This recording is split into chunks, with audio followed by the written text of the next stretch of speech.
안녕하세요. 소설 하다의 45번째 시간이 돌아왔습니다. 여러분 벌써 쌀쌀한 겨울의 느낌이 느껴지는 요즘인데요. 지금 이 영상을 찍고 있는 기준으로 저희 구독자가 벌써 87명이 됐더라고요. 87명. 그래서 100명까지 구독자 100명까지 열심히 달려가 보겠습니다. 그러면은 오늘 같이 얘기해 보고 싶은 책은요. 여기 박민정 소설가님의 전교생의 사랑이라는 단편 소설집입니다. 먼저 이 제목부터 한번 보세요. 전교생의 사랑. 그럼 우리는 뭐가 연상이 되죠? 당연히 학교에 있는 모든 학생들, 우리가 아는 그 전교생들이 사랑하는 건가 이렇게 생각이 드는데 약간의 스포까지는 아니고 말씀을 드리면은 여기서 말한 전교생은 일본식 표현이에요. 일본식 표현. 그러니까 전학생이라는 뜻입니다. 그러니까 전학생을 일본 표현에서는 전교생이라고 한대요. 그러니까 전교생의 사랑 즉 전학생의 사랑인 거죠. 근데 제가 왜 이런 말씀을 드리냐 하면은 지금 이 표현에서의 미묘한 차이가 약간 이 박민정 소설가님의 단편 소설집 전체를 아우르는 것 같아요. 그러니까 완전 다르면은 우리는 별로 감흥을 못 느끼잖아요. 나랑 너무 차이가 있으면. 그리고 너무 익숙하도 감흥을 못 느껴. 근데 되게 익숙하고 차분한데 그 와중에 뭔가 살짝의 비틀림이 있을 때 우리는 뭔가 서늘함이 느껴지잖아요. 저는 여기에 있는 어떤 단편 소설들을 읽으면서 그런 서늘함을 많이 느꼈거든요. 세 가지 부분에서 그런 것 같아요. 세 가지 부분. 그러니까 소재도 그렇고 관점도 그렇고 문체도 그렇고. 먼저 소재를 말씀드리면은 물론 단편 소설집이니까 서로 다른 이야기지만 공통점이 하나 있으면은 우리에게 되게 친숙해요. 우리에게 되게 친숙한데 그것을 진지하게 얘기해 본 적은 없는 것 같은 소재들. 대표적인 예로 아이돌. 아이돌의 세계. 아이돌은 우리에게 되게 친숙하잖아요. 사실 매체나 이런 것들을 많이 보고. 그런데 과연 아이돌의 삶, 아이돌의 생활, 그들이 한복판에서 겪고 있는 것은 우리한테 어떻게 보면 낯설죠.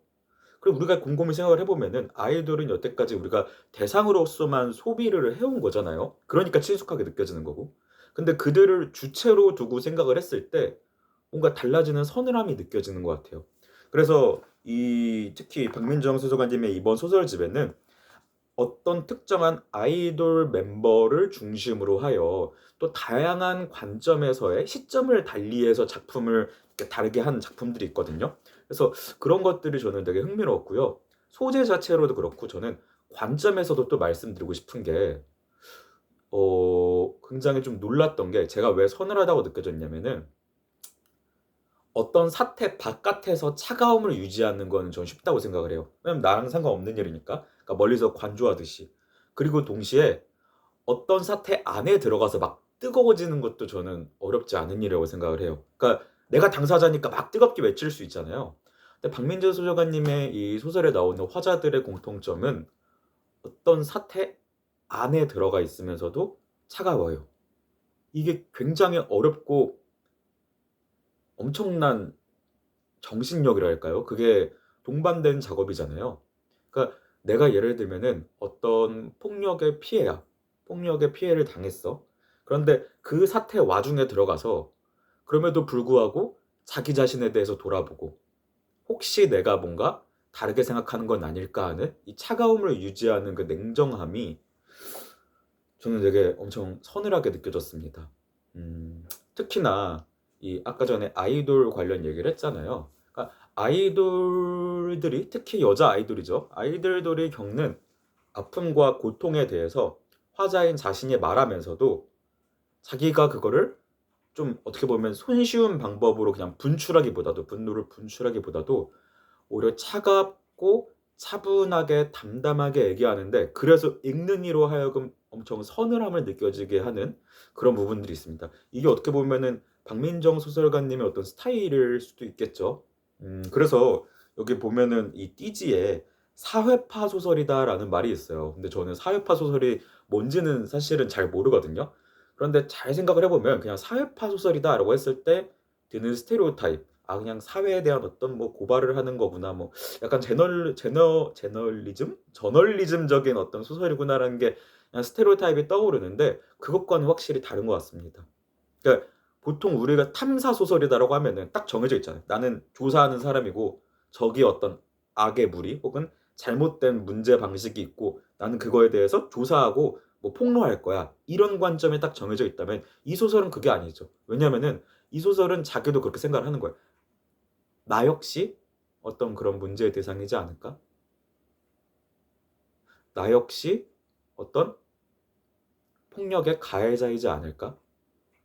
나는 과연 떳떳한가?를 계속 반성적으로 성찰한다는 느낌이 들어요.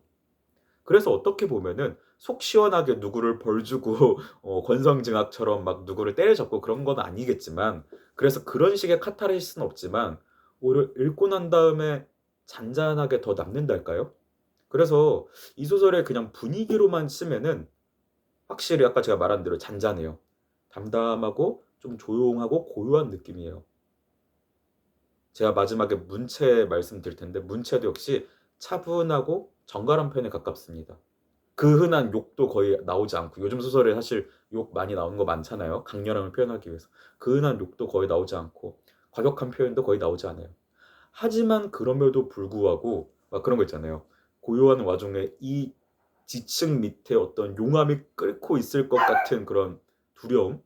좀 그런 것들이 느껴지는 소설이라서 저는 되게 흥미롭게 읽었고요.